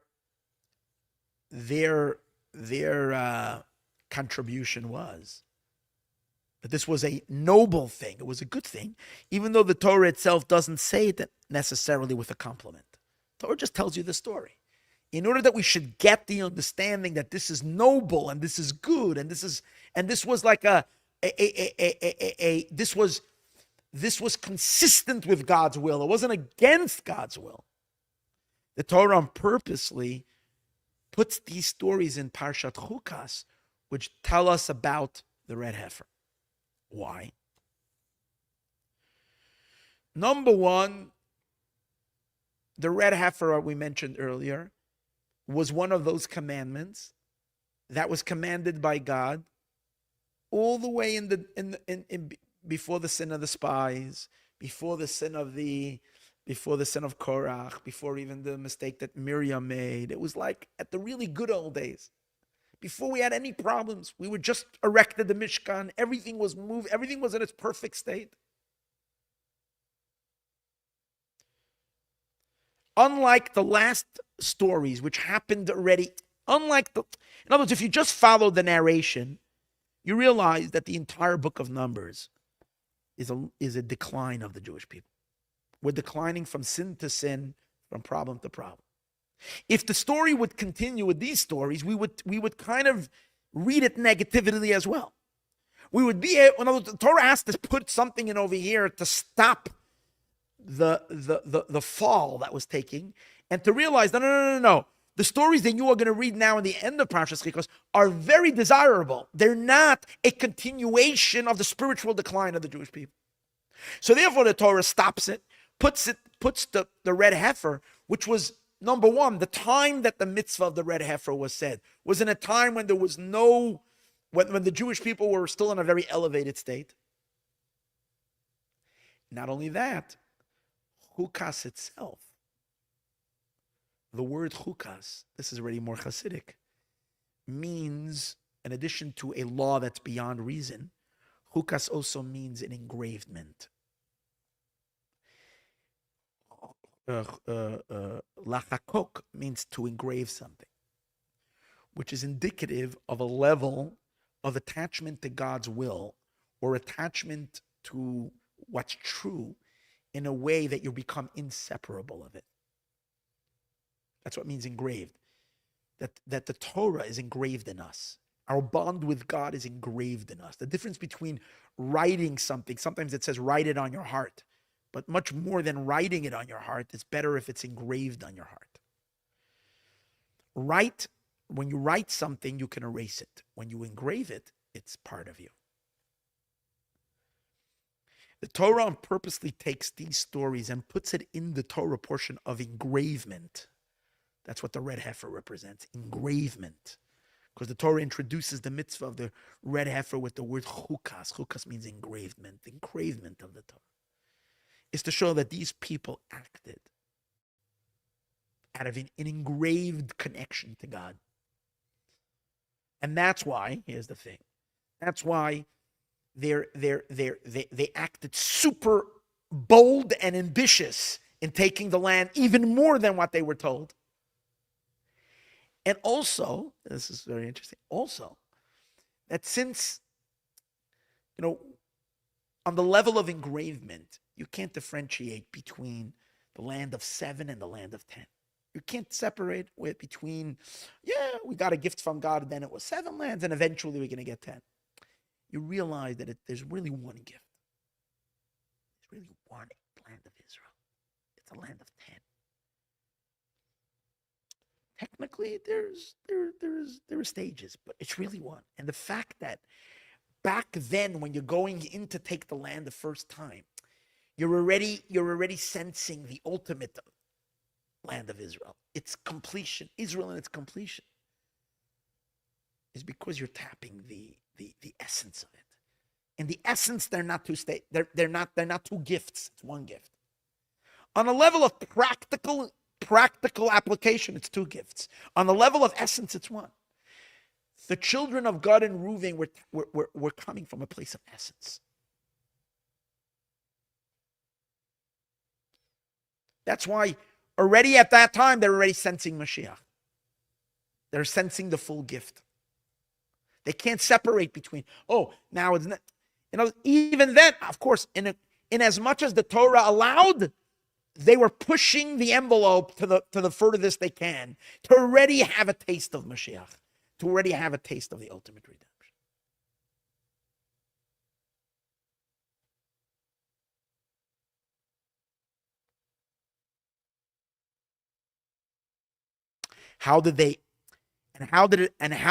But what enabled it? But here's a very interesting point, and very much relates to what we're seeing in the world right now.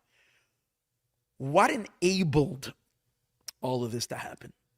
How did we get a piece of the land of Israel, of the future? By Sichon, which is really, really amazing. Because Sichon was the one person that, the Rashi says, the reason why Sichon came, why did Sichon fight the Jewish people? Why did he come out to fight? Not only, why couldn't he allow the Jewish people to pass through his land? Rashi says the reason was because all the nations were paying Sichon to be their security guard. Sichon was the big heavyweight champion. No one would mess with him. Sichon and Og. So the nations around, it's like NATO. NATO countries are protecting themselves behind America. America's the big superpower. And why do they all agree now? Trump came and he demanded everybody give 5% of their GDP for defense. Because Trump said, you're not just going to rely on me. But why do they want? Because America is the only one who can stand up against China or China stand against Russia. So they all want to have an alliance with America. In those days, all the nations in the world, all the nations around Israel wanted to have an alliance with Sichon because Sichon was the only one who could stand against the Jewish people. Therefore, they actually paid money to Sichon of their tax dollars that he should be there. And therefore, he felt he has to stand up to the Jewish people. and fight them, and protect. But what happened? Precisely the last defender who was trying to defend the Jewish people and get in the way from the Jewish people taking the land of Israel, his actions actually enhanced the Jewish people's take of the land of Israel. And it was by him coming to fight. He not only did he give Israel access to the land of Israel, he gave Israel access to the land of Israel to the ultimate. His actions, and he didn't, when he conquered the land of Moab, it was the last thing in his mind was that now I'm going to enable the Jewish people to have part of the land that they're going to have in the future. Had he known that, he would have never done it. But he did it anyways. Why? Because there's someone who's moving the chess pieces. And that the very, very, very, very dark and very, very, and the enemy itself and the force against is actually assisting as well.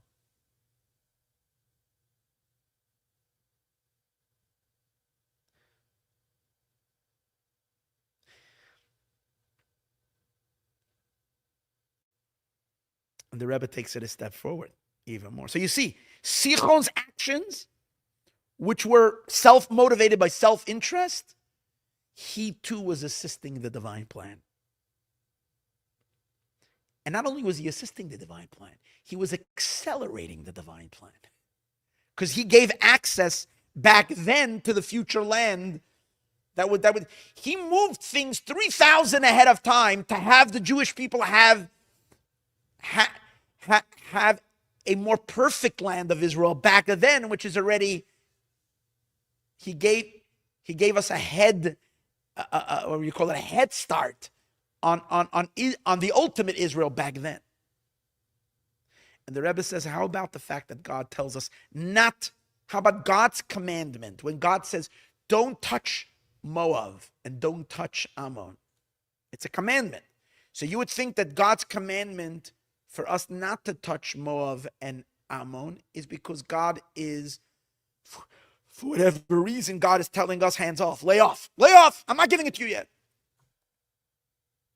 It's God's commandment that we're not allowed to. The Rebbe says it's not about us not having it, it's about us having it. How do you see? One of the reasons God did not allow us to conquer Moab, because there was still a gem that was a diamond in Moab.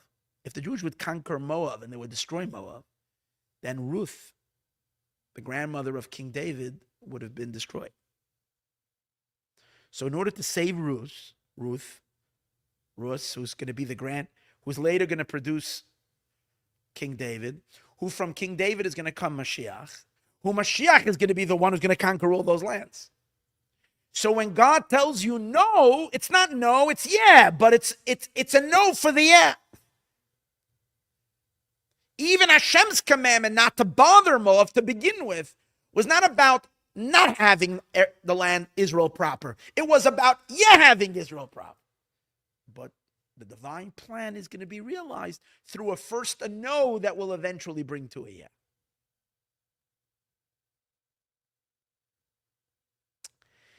And I think from this, and this is true thousands of years ago, right? Thousands of years ago. Imagine the events that are happening now.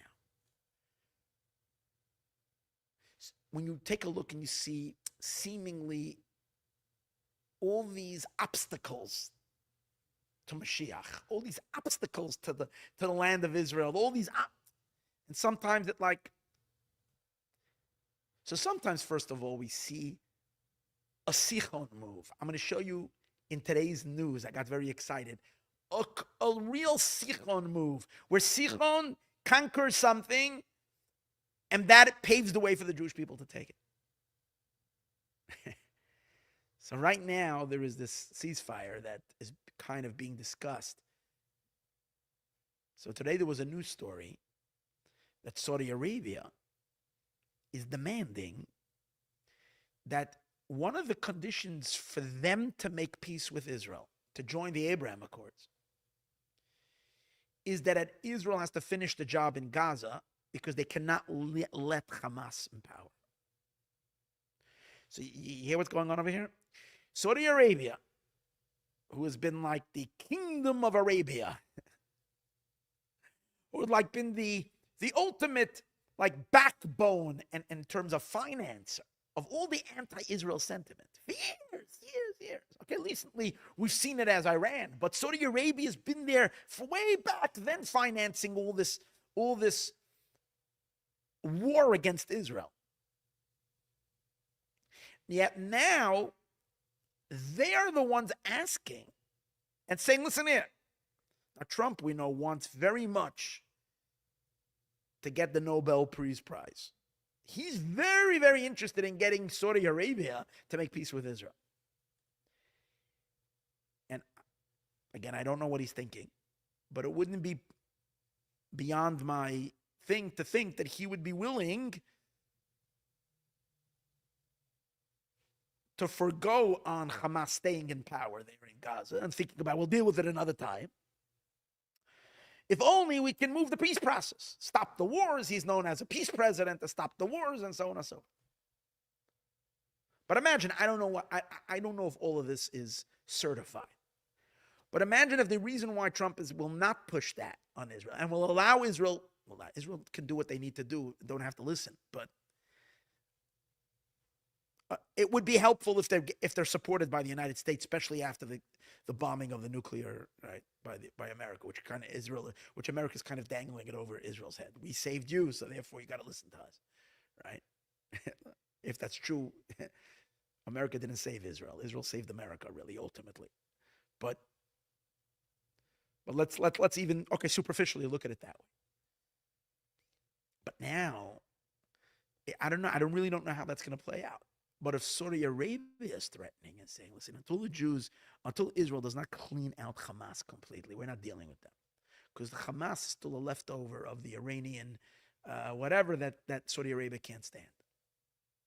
So that would be a very similar to Sichon, conquering, even though they're not the ones conquering it, but demanding the conquest, taking a land that was formidable, that till now we couldn't deal with, Moab, which we couldn't take. There we couldn't take it because it's God's commandment. Now we can't take it because of how difficult Gaza has been, and the world opinion kind of standing and not allowing and tying Israel's hand. But if Saudi Arabia is demanding that to happen, I don't know. Again, I'm just guessing. Their demand of Saudi Arabia might give the final push for Israel to actually finish what needs to be done in Gaza. And that would be literally a replay of Sichon conquering Moab and making it now accessible for the Jewish people. That's really interesting. I was just thinking of that connection. Now, you want to argue, well, Saudi Arabia is asking for that, but what do they want? They don't want Gaza to become Israel. They want to get Mahmoud Abbas and put him in there, and then they can say that they stood for the Palestinian cause. And that's not going to be a big favor for us. That actually might make things worse. Because when it comes to Hamas, everybody in the world can say these are the butchers. But when it comes to Mahmoud Abbas, and the other side of these are already people that that you can't touch because they're the good guys of the person. So it actually is only going to make things worse, not better. So that's why I want to say, when Sichon conquered Heshbon, that land from. They weren't thinking that they would get for the benefit of the Jewish people, but then their action itself that they did paved the way. So it doesn't make a difference what the Saudi Arabians are thinking. It's the way God is playing the chessboard over here. If they're the ones that say, first get rid of Hamas, that's it. Then what's going to happen with the PLO, with that's already another chapter. But you see the way things are being moved now in the world, and I'm saying like you're watching like these pieces moving, unexpected pieces, which we're watching is to the benefit of Israel and for the benefit of the Jewish people. This is really interesting to note. And then I thought of some other. What was the last point? 1 second, give me a minute. Related to all of this.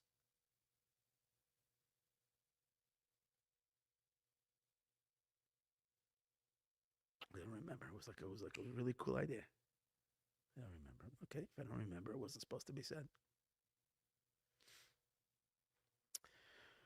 But where does all this lead us? Where does all this lead us is that everything is moving to that direction. Everything is moving to the ultimate. Everything is moving to the and each and every one of us has the ability now to play our role. In general, more Torah, more mitzvot, more good deeds, but also to recognize that we're living in times when we need ambitious people to step up to the plate and move things beyond necessarily where the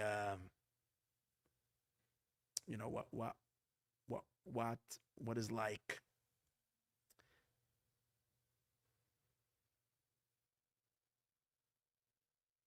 what we've been familiar with, what we've been accustomed to. A holy fire and a godly fire. Again, it has to be permitted according to halacha. You can't say, let's go and storm the Temple Mount and then and build the third temple. That's not kosher according to halacha. But wherever is kosher according to halacha, even though maybe no one thought of it or no one did it, if it's bringing us more into Mashiach's territory, for sure. Let's do it.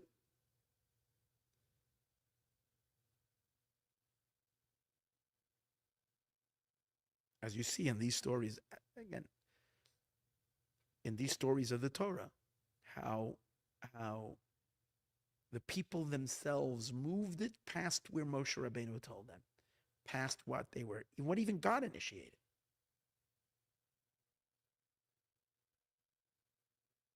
When you're motivated, not from the external whatever, when you're motivated from your essence, from the Chukas element of your soul, from the engraved element of your soul.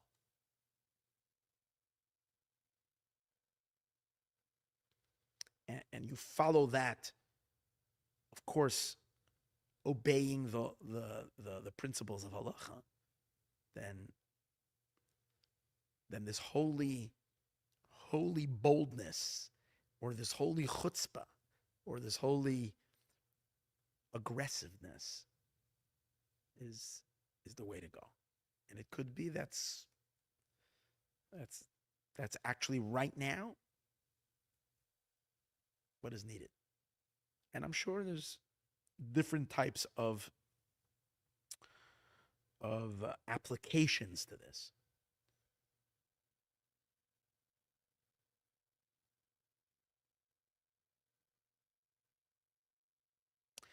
Anything that's going to increase our consciousness that the Geula is here, that Mashiach is here, and that redemption is anything that will foster that and develop that, even if it maybe wasn't done by, you didn't hear it by like the Rebbe once said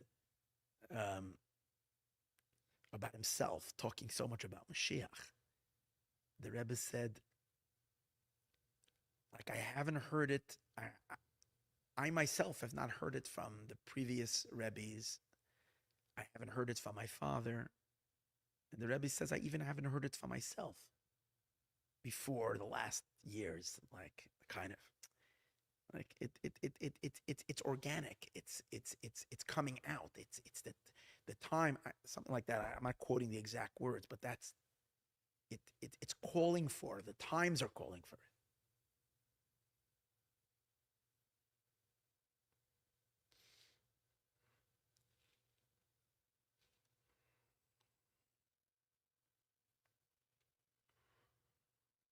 Holy Mashiach innovation, holy Mashiach expression. Very good. The calling of the hour. May we merit to see the Geula, the complete and total redemption now.